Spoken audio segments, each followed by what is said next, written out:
Hello, everyone. Happy New Year to you all. And with a new year comes a new you, a new me, a new everything, right? Well, not so much. As it turns out, the news maintains its usual disappointing self. This time, the first topic that we have is about a Mr. Cameron Dallas. Now, Cameron Dallas is a YouTuber with over 5 million subs, and he rose to fame with Vine and YouTube both. He even stars in his own Netflix series titled Chasing Cameron. Well, it seems that Mr. Cameron Dallas has gotten himself into a bit of trouble.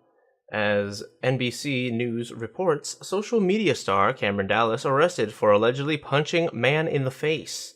In quotes, unfortunately, sometimes in life, you find yourself in a situation where you have to protect yourself, Dallas said about his arrest. Now, if that is the case, and it was in self-defense, then I'm not necessarily going to hold it against him, but I have my doubts. Social media star Cameron Dallas spent part of his final weekend of 2018 behind bars after he was arrested for an altercation at a Colorado hotel. Dallas, 24, was taken into custody Saturday night after he allegedly punched a man in the face and broke his nose.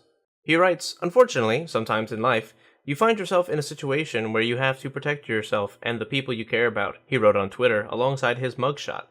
"Have a safe and happy new year. 2019 is going to be an amazing one."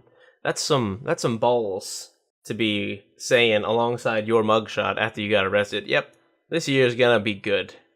Police were called to the Hyatt Resident Club Grand Aspen just after 5 a.m. Saturday and found a man, quote, bleeding from injuries to his face. The man told police that he had been assaulted. Dallas, who was a guest at the hotel, was charged with a felony second-degree assault with intent to cause bodily injury. He was taken to the Pitkin County Jail and later released after posting a $5,000 bail, the paper reported. It's hard to say that somebody would be charged with felony second-degree assaults while still playing the self-defense card. So I had to go looking for another article regarding this subject.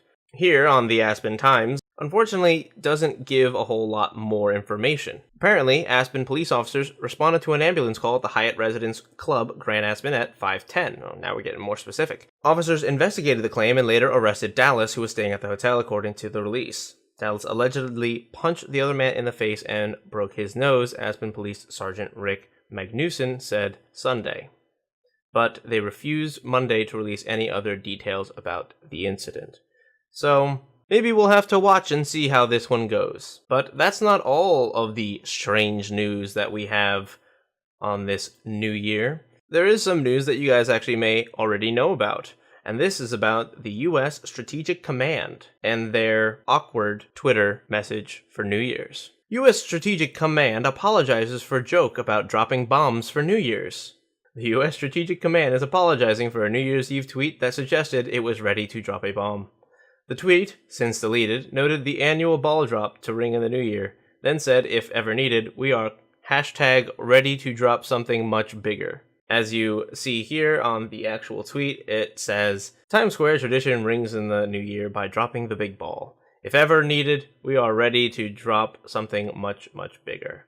Watch to the end at #peace is our profession. As Huffington Post reports, the tweet featured a video of a B-2 bomber dropping bombs as the word stealth, ready, and lethal flashed on the screen. Now, they have since deleted and apologized for this tweet, citing, our previous NYE, New Year's Eve, tweet was in poor taste and does not reflect our values. We apologize. We are dedicated to the security of America and allies. I'm not necessarily sure that it doesn't reflect your values. Is that not what the whole point of your organization is? To be ready to drop bombs. It was in poor taste, that part is true. But the does not reflect our values, I disagree. Now, it did bring about quite the Twitter firestorm. Walter Schaub, what kind of maniacs are running this country? The ones that are ready to drop bombs. Randy Meyer Singer, poor taste, I do not feel safe. Are you going to be the one they're dropping bombs on? ? Please don't destroy the world, Ivan says. It's where I keep all my stuff. I like that. That's a good one. That I actually enjoyed. B. Janine Morrison.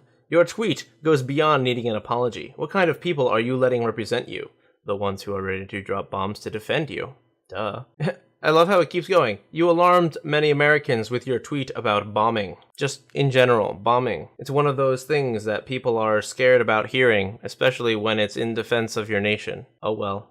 Now, they weren't all bad. All the comments, all the tweets, they weren't all against US Stratcom. Some defended the agency, saying that dark humor is okay. This guy, Tom Nichols, says, I think a little dark humor is okay. Maybe lay off the guys at US Stratcom defending us with the scariest job on earth. Another one, John Noonan, says, apropos the silly pearl clutching over US Stratcom, hey, we bomb things, guys, tweet. A cheerful reminder that our nuclear forces have a terrific sense of humor, as they should. Regardless of how you guys personally feel on the acts that have taken place, whether that be in relation to, let's say, Syria, you have to admit that a little humor, even from your government agencies, is a nice turn, or at least a nice pivot from their original positions of everything is serious, nothing can be joked about, everything must be awful at all times, or you don't hear about them. It's a problem with news as a whole, unfortunately. If it's bad, you hear about it. If it's good, you don't. Unless it's this. This one was a joke, and people found it funny, and also offensive.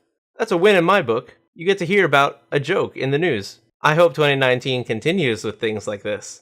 But what we have learned from both of these articles is that nothing changes about the news. And I'm sure 2019 is going to be filled with beautiful instances of these kinds of stories. And I hope you all are as excited for it as I am. Thank you all for joining me, and I'll see you all soon.